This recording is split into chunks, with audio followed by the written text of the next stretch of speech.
Negaki ozginagina $100 daromadni oldik. $100 daromad olgandan keyin biz uni essa dardimiz sarflash bilan ovvora va biz doimo komfortda qolamiz. Endi tamom bo'ldi, komandam ketdi deb o'ylaymiz.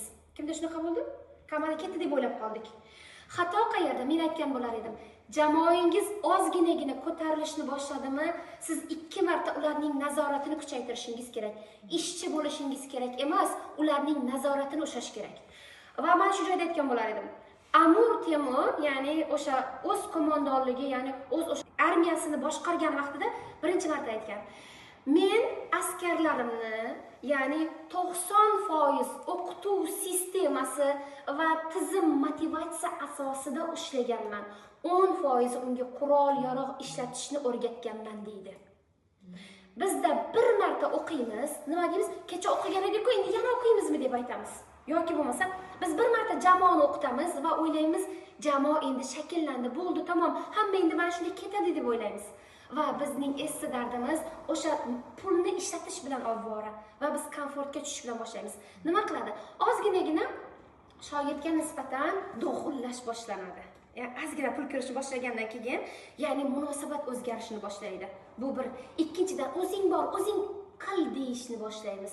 Uchinchidan bahonalar, shogirdni puliga yoki bo'lmasa o'zimizning, misol uchun cho'ntagimizda ozginagina pul olishni boshladikmi yoki shogird ozginagina pul olishni boshladimi, unda munosabat o'zgarishni boshlaydi va bahonalar tayyor bo'ladi. Bugun meni erim ruxsat bermayapti, vaholanki u erning xabari yo'q. Bugun meni qaynonam ruxsat bermayapti, u qaynonaning xabari yo'q. Nima qiladi keyin?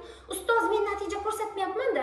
Natija ko'rsatyapsiz, lekin uyingizga olib bormay shaxsiy ehtiyojlaringiz uchun o'zingiz ishlatyapsiz. Bu sizning pulingiz, to'g'ri, lekin ko'rsata olmayotgan ham sizsiz. Birinchi, lider pul ishlashni boshlagandan keyin komfortga tushishni boshlaydi. Ikkinchi, endi men shunday qilib doim o'qib yuramanmi degan xayolga boradi.